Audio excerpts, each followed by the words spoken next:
The morning sun cast long shadows across Chicago O'Hare Airport as passengers boarded Flight 447 to Denver.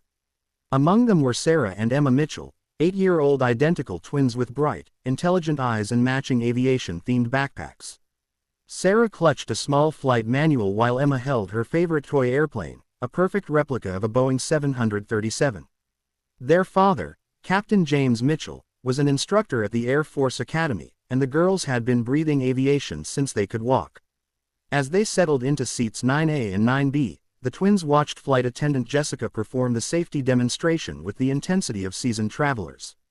Sarah mouthed along with the familiar words while Emma studied the safety card as though it contained state secrets. "Remember what Dad taught us about emergency procedures?" Sarah whispered to her sister.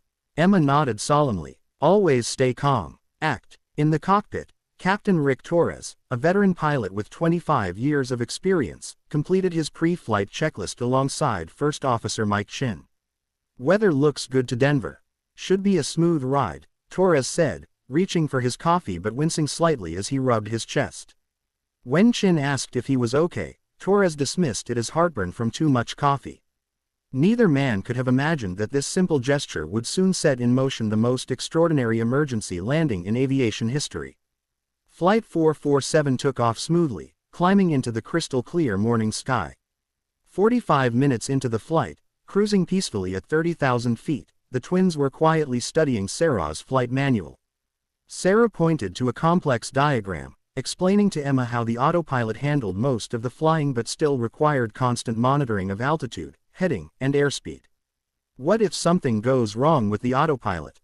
Emma asked. "Then you switch to manual control," Sarah replied, "but Dad says that's really hard without lots of practice."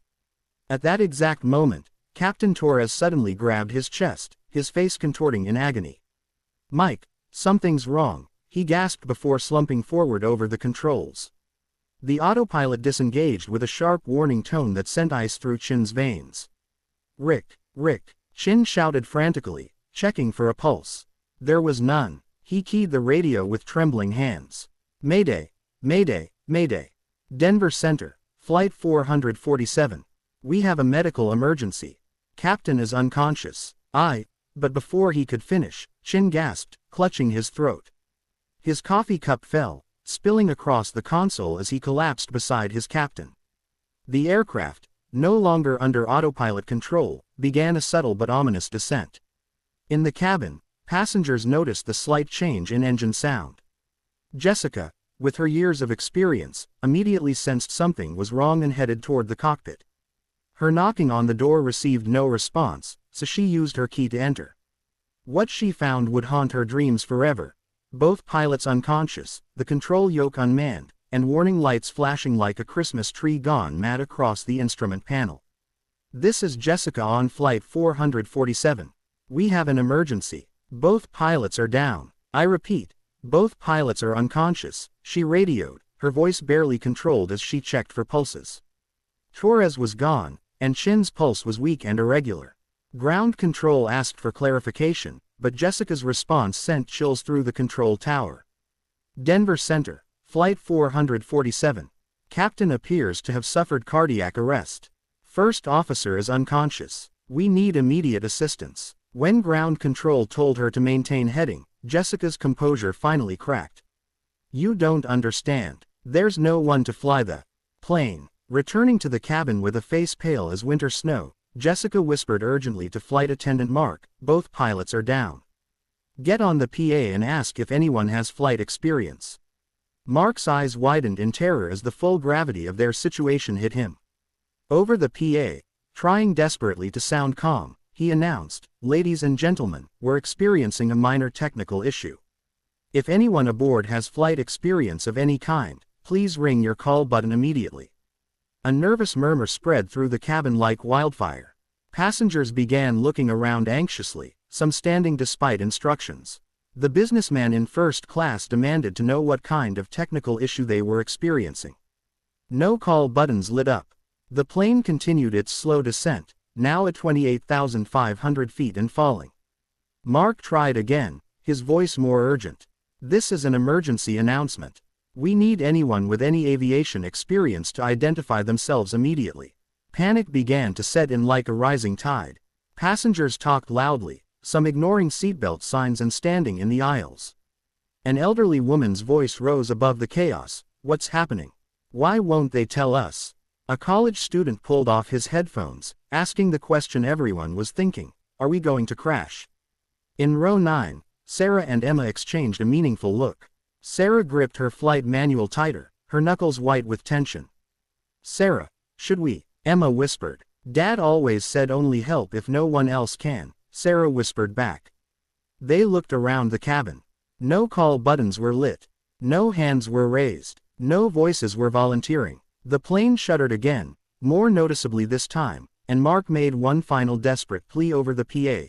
Please, if anyone has even basic flight simulator experience, we need your help now. The silence that followed was deafening. The altitude reading showed 27,800 feet and dropping. That was when Sarah stood up slowly, her small hand reaching for the call button with the determination of someone far beyond her years. Excuse me, she said in a clear, calm voice that cut through the chaos like a knife. Nearby passengers turned to look at the small girl in confusion. Excuse me, Sarah called louder. We can fly. The entire cabin fell silent as if someone had pressed a mute button on the world. Jessica rushed over, kneeling down to the girl's eye level. Sweetie, this isn't a game. We need actual pilots, she said gently but firmly. Emma stood beside her sister, her voice steady and confident. Our dad is Captain James Mitchell. He teaches at the Air Force Academy. He's been training us since we were 5. The businessman in first class stood up, his voice incredulous. You want to let children fly the plane? Sarah looked up at him with eyes that held more composure than most adults could muster in a crisis. We know the Boeing 737 systems. We've logged over 200 hours in Dad's home simulator. We know emergency procedures. Jessica looked around the cabin desperately. Does anyone else have any flight experience? The silence was her answer. The plane continued descending, 26,900 feet and falling like a stone with wings. Emma stepped forward, her voice carrying an urgency that belied her age. Ma'am, every second we wait, we lose more altitude. If we don't level off soon, we'll be too low to recover. Jessica stared at the girls, seeing something extraordinary in their eyes, a depth of knowledge and calm that seemed impossible for children their age. Sarah opened her flight manual to a systems diagram. This is a Boeing 737-800, right? Twin-engine fly-by-wire system with 3 hydraulic systems and manual reversion capability. Jessica's jaw dropped. These weren't ordinary children making wild claims. They were speaking the technical language of professional aviators. Ground control, this is Jessica on flight 447, she radioed, her voice shaking. We have 2 passengers who claim flight training. They're children, but they seem to know aircraft systems. The response crackled back. Flight 447, confirmed children. Confirmed, Jessica said, and after a pause that seemed to last forever, ground control announced they were patching in Captain James Mitchell from the Air Force Academy. When their father's voice came through the radio, emotional but steady, the twins' eyes lit up like beacons. Sarah, Emma, is that you, angels? Sarah took the radio with hands that didn't shake.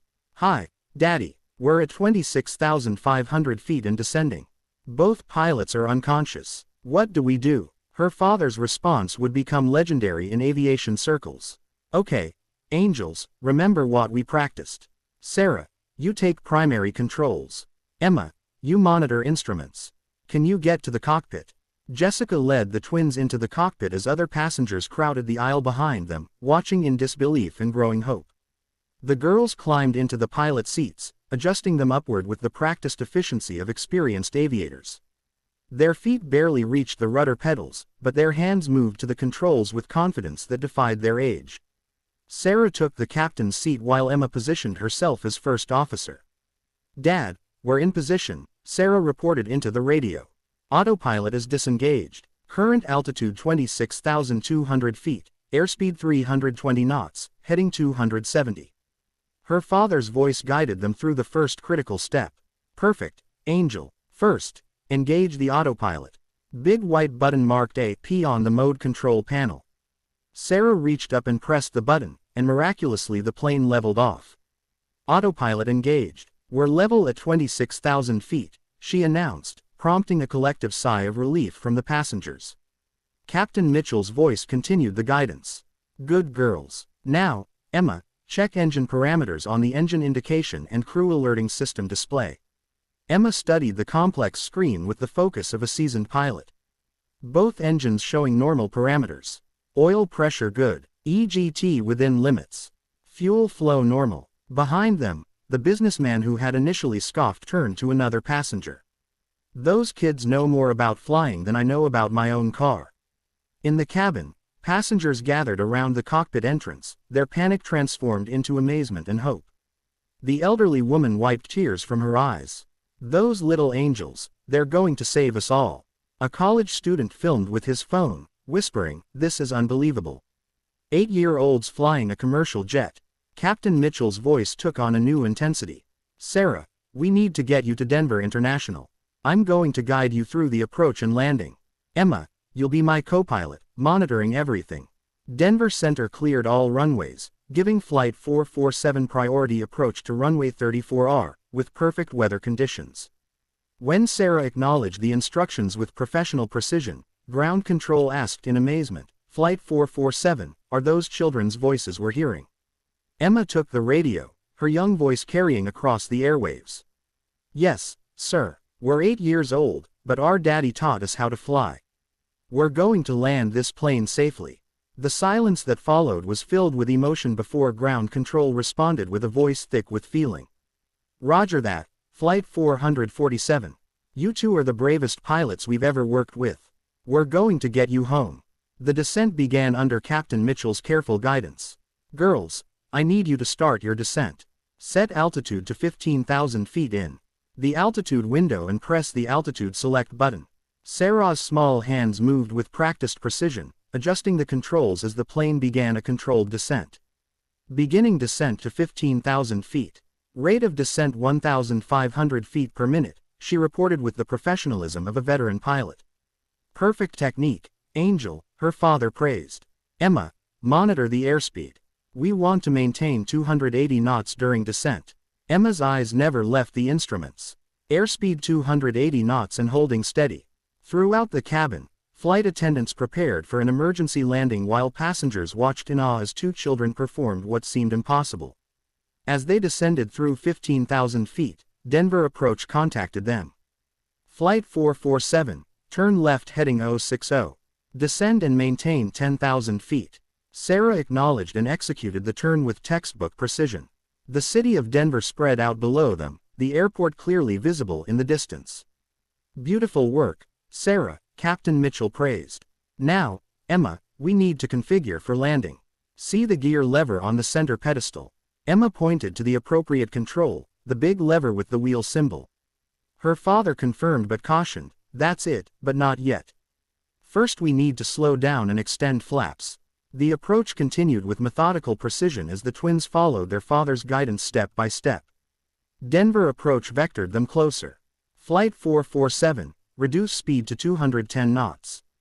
Turn right, heading 120. You're 15 miles from the airport. Sarah acknowledged and executed the instructions flawlessly. Her father guided them through the next phase. Now, Sarah, extend flaps to position 5. The flap lever is on your right. The plane shuddered slightly as the flaps deployed, and Sarah reported, flaps 5. Airspeed decreasing through 230 knots. Emma continued her monitoring duties with impressive focus. All engine parameters normal, hydraulic pressure good. The passengers could feel the aircraft configuring for landing, and instead of fear, a sense of wonder filled the cabin. These two small children were accomplishing what seasoned pilots trained years to master. Flight 447, you're doing beautifully, Denver Approach radioed. Turn left heading 050. Descend to 4,000 feet. You're cleared for approach to runway 34R. Sarah's response was crisp and professional. Left turn 050, descending to 4,000. Cleared approach runway 34R. As they descended through 6,000 feet, Captain Mitchell prepared them for the most critical phase. Emma, it's time for landing gear. Pull the gear lever down. Emma reached for the large lever and pulled it down with both hands. The rumble of extending landing gear filled the cabin, and passengers felt the familiar sensation of the aircraft slowing and stabilizing. "Gear down and locked," Emma reported, checking the indicator lights. 3 green lights confirmed. The airport was now clearly visible ahead, growing larger by the minute. "Sarah, extend flaps to 30 degrees, Captain Mitchell instructed. "This will slow us down for final approach." Sarah moved the flap lever again, and the aircraft settled into its final configuration. The cabin was now completely silent except for the engines and the twins' comm communications with their father and air traffic control. "Flight 447, you're 3 miles from the runway," Denver Approach announced. "Reduce speed to 150 knots. You're looking perfect on the approach." Sarah pulled back the throttles carefully, reducing to 150 knots. "We have the runway in sight," she said through the cockpit windows. The long concrete strip of runway 34R stretched ahead of them like a lifeline. Captain Mitchell's voice was steady but filled with emotion. "Okay, angels, this is the hardest part. Sarah, I need you to disconnect the autopilot now. You're going to hand fly the landing." Sarah's small hand moved to the autopilot disconnect button. "Autopilot disconnected. Dad, I have control." For the first time, the massive Boeing 737 was being flown entirely by an 8-year-old girl. The aircraft wobbled slightly as Sarah felt the full weight of manual control, but she quickly stabilized it. "That's normal, Angel," her father reassured her. "Feel the airplane. Let it talk to you." Emma called out. "Airspeed and altitude, 150 knots, 1,500 feet. Rate of descent, 700 feet per minute." The runway was getting closer, and passengers could see emergency vehicles lined up along its edges. "You're doing perfectly, Sarah," Captain Mitchell said. "At 500 feet, I need you to start reducing power and raising the nose slightly for touchdown." Denver Approach cleared them for landing. Flight 447, winds calm, cleared to land runway 34R. "Emergency equipment is standing by," Sarah acknowledged while never taking her eyes off the runway. "Cleared to land, 34R, Flight 447.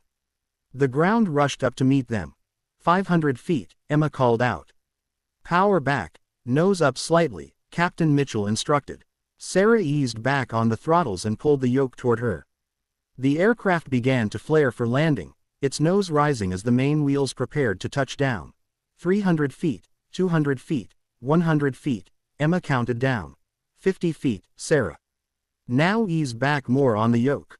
Let the airplane settle onto the runway." The massive Boeing 737, guided by the steady hands of an 8-year-old girl, touched down on runway 34R with barely a bump. The main wheels kissed the concrete, followed moments later by the nose wheel. They were down. "Spoilers up, Emma," Captain Mitchell called. Emma reached for the speed brake lever and pulled it up, deploying the spoilers that would help slow the aircraft. Sarah applied the wheel brakes carefully, just as her father had taught her countless times in the simulator. The aircraft slowed steadily as it rolled down the runway. "Excellent, girls. Now turn off at the first taxiway," their father instructed. Sarah turned the aircraft off the runway and brought it to a complete stop on the taxiway. "Flight 447 is safely on the ground," she announced into the radio, her voice finally showing a hint of the 8-year-old she truly was. The cabin erupted in applause and cheers. Passengers were crying, laughing, and hugging each other. Emergency medical personnel rushed aboard to tend to the pilots while the twins were surrounded by grateful passengers. Jessica knelt down and hugged both girls tightly. "You saved us all. You're heroes." Denver Approach made an announcement that would be remembered in aviation history. "Ladies and gentlemen, Flight 447 has been successfully landed by 8-year-old Sarah Mitchell, with monitoring by her twin sister, Emma. This is the youngest successful emergency landing on record." As paramedics worked to stabilize First Officer Chin, and sadly confirmed Captain Torres's passing, the twins sat quietly together, holding hands. They had done exactly what their father had taught them: stayed calm, assessed the situation, and acted decisively. What they couldn't have known was that their incredible feat would inspire a new generation of young aviators and remind the world that heroes come in all sizes. Captain James Mitchell arrived at Denver International within hours, running across the tarmac to embrace his daughters. Through tears of pride and relief, He told reporters, "I trained them to be pilots, but I never imagined they'd have to save 147 lives at 30,000 feet. They're my sky angels, and today they became everyone's angels." The story of Flight 447 became legend in aviation circles. The day 2 8-year-old girls took control of a Boeing 737 and brought it safely home. Sarah and Emma Mitchell had proven that courage, knowledge, and calm determination know no age limits. In a world that often seems full of disasters and despair, they reminded everyone that sometimes the smallest hands can perform the mightiest deeds. The Federal Aviation Administration later issued a special commendation to both girls, noting that their actions demonstrated extraordinary airmanship and composure under pressure that exceeded the performance of many seasoned professional pilots. The twins' flight manual, the one Sarah had clutched throughout the ordeal, was donated to the Smithsonian National Air and Space Museum, where it serves as a testament to the power of preparation, education, and unshakable courage. Years later, when asked about that day, Sarah and Emma would always give the same answer. "Dad taught us that flying isn't about size or age. It's about knowledge, respect for the aircraft, and never giving up when people are counting on you." Flight 447 landed safely, not because of luck or chance, but because two extraordinary young girls had been raised to understand that with great knowledge comes great responsibility, and sometimes the smallest pilots have the biggest hearts. The passengers of Flight 447 never forgot their sky angels, the twin girls in row 9 who turned what could have been aviation's greatest tragedy into its most inspiring triumph. In a world where heroes are often larger than life, Sarah and Emma Mitchell proved that sometimes the greatest heroes are exactly as tall as they need to be to reach the controls and save the day.